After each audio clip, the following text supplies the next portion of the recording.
तो भाइयों आज हम बात करेंगे वन पीस के one of the best character में से एक जो पायरेट किंग का बेटा है, लूफी का भाई और व्हाइट बेड का अडॉप्टेड बेटा है। वो है fire fist Portgas D Ace. Ace की सारी पावर एंड एबिलिटीज को एक्सप्लेन करने के साथ में एस की स्ट्रेंथ, डेलफ्रूट हाकी और लेगेसी के बारे में इस वीडियो में बताऊंगा। तो वीडियो बहुत ज्यादा इंटरेस्टिंग होने वाली है। चलिए शुरू करते हैं वन पीस वर्ल्ड में आग लगा के।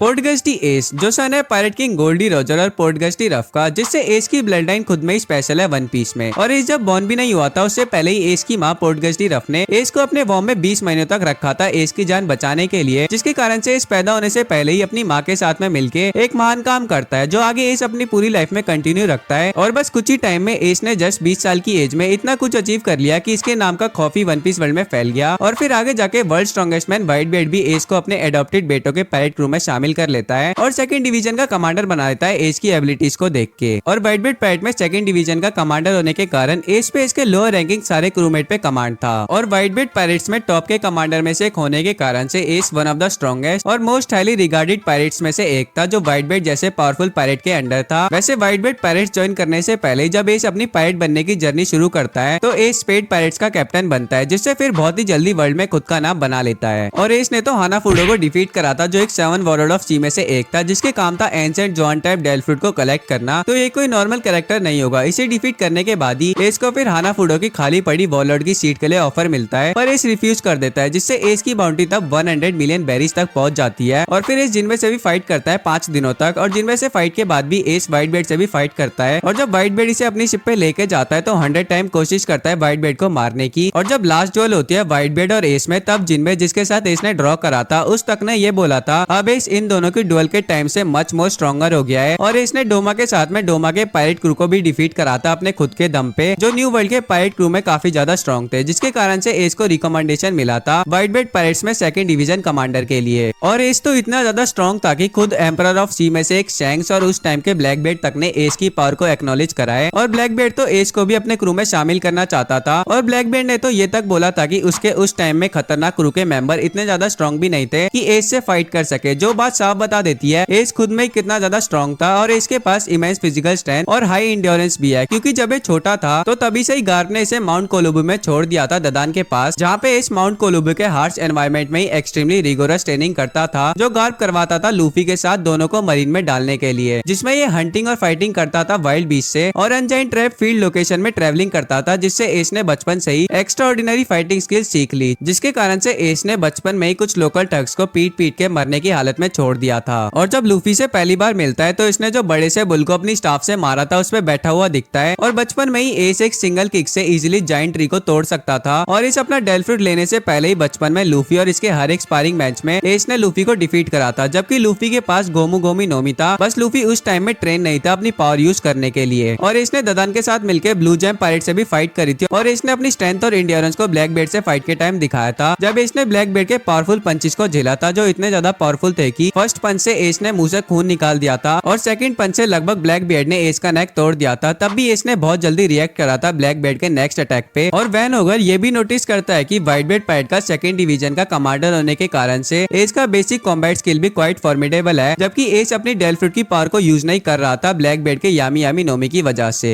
और इसने यामातो जैसी पावरफुल कैरेक्टर तक से फाइट की, जिसने लूफी की सेकंड डिफीट के बाद काइडो को अकेले कुछ देर के लिए संभाला था। और यामातो के पास हाकी भी है, तो ये एस की लोगिया पावर को नलीफाई भी कर सकती थी। और अभी बताया मैंने एस ने जिनबे से फाइट करी थी 5 दिनों तक, जबकि जिनबे एक फिशमैन था, तो एक नॉर्मल ह्यूमन से 10 टाइम ज्यादा स्ट्रॉन्ग था। और जिनबे के पास फिशमैन कराटे भी है, साथ में हाकी भी है, जिससे जिनबे भी एस के डेलफ्रूट एबिलिटीज पावर को नलीफाई कर सकता था। तब भी दोनों ने एक दूसरे को 5 दिनों की बैटल में लगभग मार ही दिया था। और तभी एस ने तुरंत व्हाइट बेड से फाइट करने के बाद भी सर्वाइव कर लिया था। और एस ने तो इम्पेल डाउन में बॉइलिंग वाटर में बैप्टाइजिंग को भी लिया था बिना किसी दिक्कत के, जो क्रोकोडाइल और जिनबे जैसे कैरेक्टर ही कर सकते थे। और ये बैप्टाइजिंग करना ही खुद में इंप्रेसिव फीट है, तो ये बात साफ दिखा देती है एस के पास कितना ज्यादा स्टेमिना और ड्यूरेबिलिटी है। और अभी तक मैंने जो कुछ भी बताया एस के बारे में, उसमें एस को यहाँ तक लाने में एस के डेलफ्रूट ने इसका बहुत ज्यादा साथ दिया है, जो है लोगिया टाइप डेलफ्रूट मेरा मेरा नोमी, जो एस को अलाउ करता है क्रिएट, कंट्रोल और खुद की बॉडी को फायर में बदलने को। और एस जो फ्लेम्स बनाता है उन्हें वाइड वैरायटी ऑफ ऑफेंस के लिए यूज करता था, जैसे एस अपने हाथों के पाम से फायर की स्ट्रीम बना सकता था, जिससे काइरो बोलता था। और एस अपने इंडेक्स और मिडिल फिंगर को गन की तरह करके अपने ओपोनेंट पे फायर के बुलेट शूट कर सकता था जिसे हिगान बोलता था, और एस अपने बॉडी के अराउंड लार्ज अमाउंट में फ्लेम्स को कलेक्ट करके अटैक के लिए प्रिपरेशन कर सकता था, जिससे नीचे जो ओपोनेंट होते हैं उन्हें मार सकता था, जिसे एनकाई बोलता था। और अगर एनिमीज मिड एयर में है तो उसके लिए भी एनकाई को यूज करके मिड एयर एनिमीज को मार सकता था, जिसे हिबाशिरा बोलता था। और इस बहुत सारे छोटे ग्लोइंग येलो फायरबॉल को बनाता था जो फ्लोट करते थे एनिमीज के अराउंड, जिसे होतारो भी बोलता था। फिर ऐसा करने के बाद इस अपने एनिमीज को एक साथ जला सकता था, जिसे हिदारुमा बोलता था।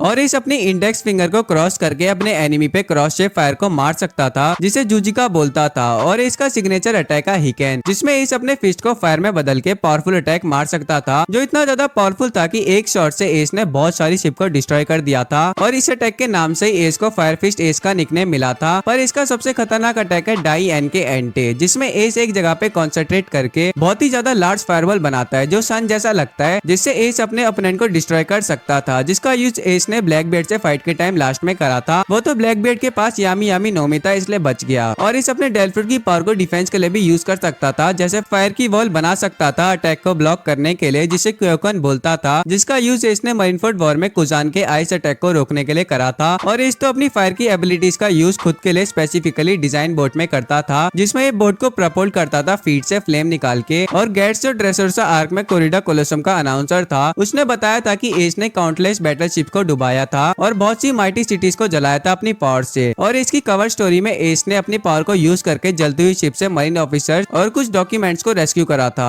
और ब्लैक बेल्ट से फाइट में वीक होने के बाद भी एस ने अपने डेल फ्रूट की एबिलिटीज को अच्छे से यूज करा था, जिससे ब्लैक बेल्ट तक को थोड़ा बहुत डैमेज दे पाया था। और इसके पास एक लुगिया टाइप डेल फ्रूट है, तो किसी नॉर्मल अटैक से इसे असर भी नहीं होता। अगर किसी ने नॉर्मल पंच मारा तो उसका हाथी जल जाएगा, जब तक कि अटैक हाकी से इन्फ्यूज ना हो या फायर का अपोजिट या स्ट्रॉन्गर एलिमेंट ना हो, जिसके कारण से मरीनफोर्ड वॉर में अकाइनो ने एक मैग्मा के पंच को आर पार कर दिया था एस के, क्योंकि मैग्मा फायर से ज्यादा स्ट्रॉन्ग है। और एस तो वन पीस के गिनती के कैरेक्टर में से एक है जो तीनों टाइप की हाकी को यूज कर सकता था, पर हमने एस की हाकी का यूज बहुत ही कम देखा है, क्योंकि एस अपने डेल फ्रूट की एबिलिटीज को ज्यादा यूज करता था। पर नोवेल ए में तो एस की हाकी को इतना स्ट्रॉन्ग बताया गया है कि जब एस रेड एयर पायरेट से मिलने जाता है तो जब तक वहाँ पे रहता है तब तक बस एस की प्रेजेंस के कारण से बर्फ के तूफान आना बंद हो गए थे। और जब एस ड्रम आइलैंड जाता है तो यहाँ पे भी कोई बर्फ नहीं गिरती एक दिन के लिए। और मांगा में तो एस ने बस कॉन्कर हाकी यूज करा था जब 10 साल की एज में ब्लू जेम पायरेट से फाइट करता है, जिसमें बस ब्लू जेम को छोड़ के सब नॉक हो जाते हैं। पर इसका कभी भी कॉन्कर हाकी पे फुल कंट्रोल नहीं हुआ। और इसके पास आर्मामेंट हाकी भी थी, जिसका भी यूज मांगा में तो नहीं दिखाया। और ये कितना ज्यादा प्रोफिशिएंट था आर्मामेंट हाकी को यूज करने में, उसके बारे में तो नहीं पता। पर वन पीस नोवेल ए में एस ने आर्मामेंट हाकी का यूज करा था वाइस एडमिरल ड्रॉ से फाइट के लिए। और आर्मामेंट हाकी को यूज करने के लिए स्किल्ड हो गया था कि एस ने कुछ ज्यादा ही सीख लिया था आर्मामेंट हाकी को। और एस ने ऑब्जर्वेशन हाकी भी मांगा में नहीं दिखाई, पर नोवेल ए में एस ने थैच के साथ ट्रेन करा था ऑब्जर्वेशन हाकी के लिए। और इसने व्हाइट बेल्ट से भी अपने डुएल में भी यूज करा था ऑब्जर्वेशन हाकी को। और इसकी प्रेस्टीज और हेरिटेज के कारण वर्ल्ड गवर्नमेंट ने ब्लैक बेल्ट को वॉरलॉर्ड की पोजीशन दे दी एस को सक्सेसफुली डिफीट और कैप्चर करने के लिए। और साथ में एस को इम्पेल डाउन के लेवल 6 में भी डाल देते हैं, जो सीक्रेट लेवल है जिसे रिजर्व करके रखा था वर्ल्ड गवर्नमेंट ने वर्ल्ड मोस्ट डेंजरस और ब्रूटल क्रिमिनल्स के लिए, जिससे एस की डेथ से पहले एस की ओवरऑल रेपुटेशन और एबिलिटी ने एस को 550 मिलियन बेरीज की बाउंटी दे दी। और इस कई महीनों में अपने बाप रॉजर के रास्ते पे चलते हुए एक पायरेट किंग भी बन सकता था, जो बात सेंगोकू ने भी बोली थी कि एस के पास स्पेशली इमेंस पोटेंशियल है। मतलब कि एस का पावर और फेम में रैपिड राइज वर्ल्ड गवर्नमेंट को ये रियलाइज करा देती है कि एस ही पायरेट किंग गोल्डी रॉजर का बेटा है। और इसके पास इतना ज्यादा पोटेंशियल है कि एस पायरेट की न्यू जनरेशन को लीड कर सकता है। और अगर ऐसे ही एस ने कंटिन्यू करा तो नेक्स्ट पायरेट किंग भी बन सकता है, जो वर्ल्ड गवर्नमेंट होने नहीं दे सकती थी। इसलिए world government white belt pirate से वॉर पे जा सकती थी, जो होती भी है। और चिंजाओ तक ने ये भी बोला है एस ने सबसे ज्यादा पोटेंशियल दिखाया है न्यू जनरेशन पायरेट में, जिसके कारण से एस की डेथ एक गुड थिंग है वर्ल्ड गवर्नमेंट के लिए। बाकी एस वन पीस के लिए बहुत ही ज्यादा इंपॉर्टेंट कैरेक्टर है, जिसने अपनी डेथ से पहले वन पीस वर्ल्ड में अपना छाप छोड़ा था। और डेथ के बाद भी एस की लेगेसी कंटिन्यू है, जिसे वानो आर्क में यामातो और तामा के जरिए देखा है। और अब साबू भी एस का डेल फ्रूट लेके एस की लेगेसी को कंटिन्यू कर रहा है। और एस की डेथ के टाइम भी एस के फेस पे स्माइल थी, जो बात साफ दिखा देती है एस कितना महान कैरेक्टर था। तो भाइयों ये वीडियो यहीं तक थी। वीडियो कैसी लगी कमेंट करके बताओ। वीडियो पसंद आई है तो लाइक कर दो, चैनल पे नए हो तो सब्सक्राइब कर दो। मैं मिलता हूँ आपसे नेक्स्ट वीडियो में। सायोनारा।